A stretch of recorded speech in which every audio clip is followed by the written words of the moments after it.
तो हेलो दोस्तों, minded GK GS class में आपका स्वागत है। तो दोस्तों, 20 इम्पोर्टेंट क्वेश्चन जो कि इंडियन हिस्ट्री से संबंधित आपके क्वेश्चन रहेंगे। और ये चाहे आप कोई सा एग्जाम दे लेना, चाहे आप एसएससी जीडी दे लेना, चाहे आप एनडीए का दे लेना, चाहे आप नेवी का दे लेना, चाहे आप सीडीएस का दे लेना, चाहे आप आईपीएस सीजीएल सीडीएस, यानी ये अदर एग्जाम में क्वेश्चन आएंगे। और क्वेश्चन भी लाजवाब हैं और इम्पोर्टेंट फैक्ट मैं लास्ट में लेकर आया हूँ। इम्पोर्टेंट फैक्ट तो क्वेश्चन रहेंगे आपके वेदों से संबंधित इंपॉर्टेंट क्वेश्चन। इससे वेदों से संबंधित इंपॉर्टेंट क्वेश्चन।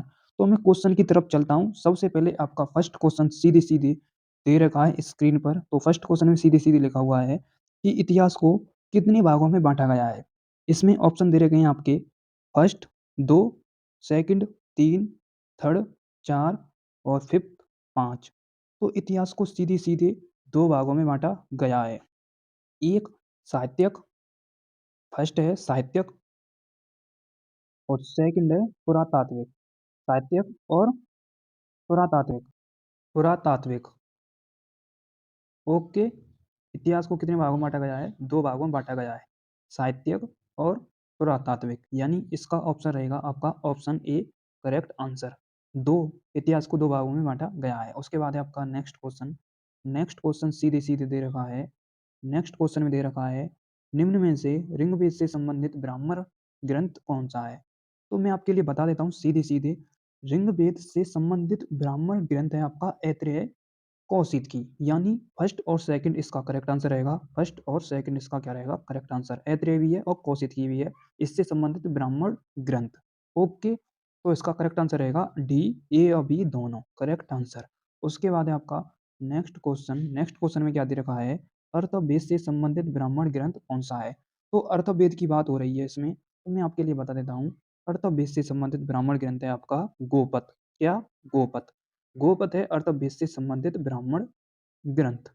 ओके। और मैं डिटेल भी बताऊंगा इसकी पूरी डिटेल क्या है, सभी ग्रंथों से संबंधित सभी वेद क्या क्या हैं। ओके। उसके बाद हम नेक्स्ट क्वेश्चन की तरफ चलते हैं। नेक्स्ट क्वेश्चन दे रखा है आपका वेदांग कितने प्रकार के होते हैं। वेदांग कितने प्रकार के होते हैं? देखो वेदांग इंपॉर्टेंट बता रहा हूं मैं। वेदांग 6 प्रकार के होते हैं आपके। कितने प्रकार के होते हैं? 6 प्रकार के होते हैं आपके। फर्स्ट है आपका शिक्षा, सेकंड है आपका व्याकरण, और तीसरा है आपका कल्प, और चौथा है आपका छंद, और पांचवा है आपका ज्योतिष, और लास्ट है आपका निरुक्त। तो ये होते हैं वेदांग के प्रकार। ओके। फर्स्ट क्या था? ज्योतिष। सेकंड क्या था? व्याकरण। थर्ड क्या था? शिक्षा। फोर्थ क्या था? छंद। और फिफ्थ क्या था? निरुक्त। और लास्ट मार्क क्या था? कल्प। ठीक है, यानी शिक्षा, ज्योतिष, कल्प, व्याकरण और निरुक्त। तो इसका करेक्ट आंसर रहेगा ऑप्शन डी करेक्ट आंसर। क्या रहेगा? ऑप्शन डी करेक्ट आंसर रहेगा इसका। 6 प्रकार के होते हैं वेदांग। ओके, यहाँ तक क्लियर। अब मैं चलता हूँ नेक्स्ट क्वेश्चन की तरफ।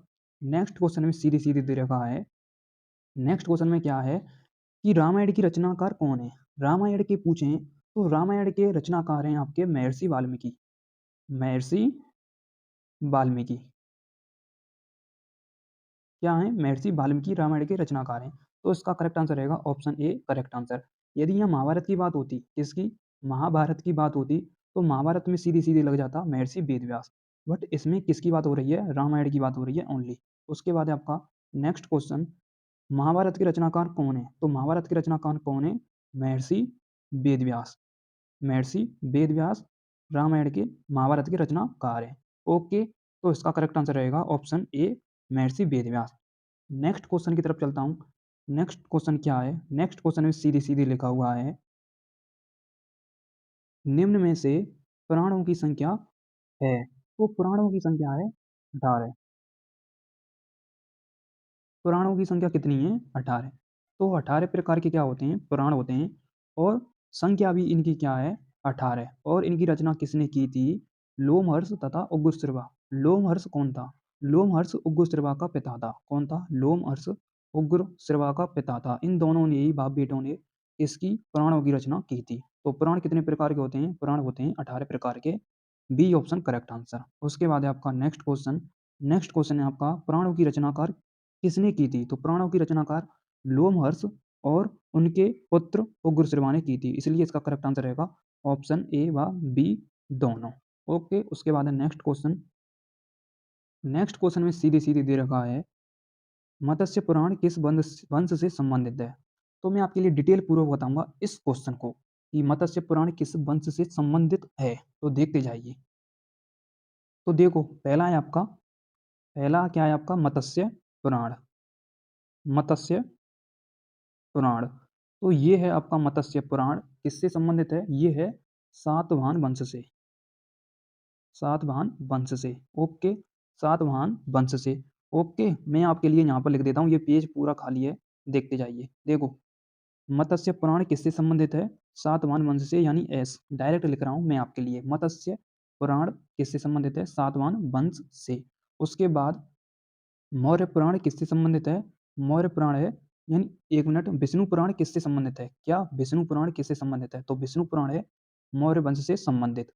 मत्स्य पुराण सातवाहन वंश से, विष्णु पुराण मौर्य वंश से संबंधित है। ओके, और एक आपका लास्ट बचा है, वायु पुराण किससे संबंधित है? वायु पुराण किससे संबंधित है? ये है आपका गुप्त वंश से संबंधित। गुप्त वंश से संबंधित। एक मिनट में आपके लिए एकदम डिटेल पूर्वक बता रहा हूँ, एक मिनट। देखो, मत्स्य पुराण, मत्स्य पुराण किससे संबंधित है? सातवाहन वंश से। ओके, उसके बाद है आपका विष्णु पुराण किससे संबंधित है? विष्णु पुराण है आपका किससे? मौर्य वंश से। मौर्य वंश से। उसके बाद है आपका गुप्त पुराण किससे संबंधित है?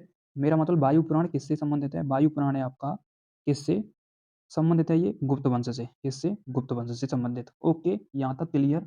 आई होप आपको यहाँ तक क्लियर होगा। एक और बार रिपीट करता हूँ मैं आपके लिए। मत्स्य पुराण सातवाहन वंश से, विष्णु पुराण मौर्य वंश से, वायु पुराण गुप्त वंश से। तो देखते हैं उस क्वेश्चन में करेक्ट आंसर क्या है। तो इस क्वेश्चन में पूछा है सीधे सीधे, मत्स्य पुराण किससे संबंधित है? मत्स्य पुराण की बात कर रहा है, तो मत्स्य पुराण सीधे सीधे सातवाहन वंश से संबंधित है, इसलिए इसका बी ऑप्शन करेक्ट रहेगा। ओके, अब मैं चलता हूँ नेक्स्ट क्वेश्चन की तरफ। नेक्स्ट क्वेश्चन दे रखा है आपका, त्रिपिटक को कितने भागों में बांटा गया है? तो त्रिपिटक को सीधे सीधे तीन भागों में बांटा गया है। कितने भागों में? तीन भागों में इसे बांटा गया है। त्रिपिटक को तीन भागों में बांटा गया है। अब तीन भाग के नाम कौन कौन से हैं देखते हैं। चलो, पेज खाली है अपना, इसी पर हम बात करेंगे। त्रिपिटक ग्रंथ को कितने भागों में बांटा गया है? तीन भागों में बांटा गया है। सबसे पहले आपका विनय पिटक, उसके बाद है आपका सुत्त पिटक, उसके बाद है आपका अभिधम्म पिटक। अभिधम्म पिटक। ओके, देखो, विनय पिटक पहला है, दूसरा सुत्त पिटक और तीसरा है आपका अभिधम्म पिटक। विनय पिटक, सुत्त पिटक और अभिधम्म पिटक कितने भागों में बांटा गया है? किसको, किसकी बात हो रही है इस क्वेश्चन में? इस क्वेश्चन में हो रही है त्रिपिटक ग्रंथ को कितने भागों में बांटा गया है। ठीक है, तो इसको बांटा गया है, तीन भागों में बांटा गया है, अभिधम्म पिटक, सुत्त पिटक और विनय पिटक। ठीक है, और ये किससे संबंधित है? ये बौद्ध ग्रंथ से ही संबंधित है। किससे? बौद्ध ग्रंथ की शिक्षाओं का संकलन है इसमें। किसमें? त्रिपिटक ग्रंथ में। ओके, इसलिए इसे तीन भागों में बांटा गया है, विनय पिटक, अभिधम्म पिटक और सुत्त पिटक। अब मैं चलता हूँ नेक्स्ट क्वेश्चन की तरफ। नेक्स्ट क्वेश्चन आपका दे रखा है, बौद्ध ग्रंथ कौन सी भाषा में लिखा गया है? तो बौद्ध ग्रंथ सीधे सीधे पाली भाषा में लिखा गया है। किसमें? पाली भाषा में, इसलिए इसका करेक्ट आंसर रहेगा option A correct answer. Next question, मौर्यकालीन इतिहास के बारे में किन दो पाली ग्रंथों से जानकारी मिलती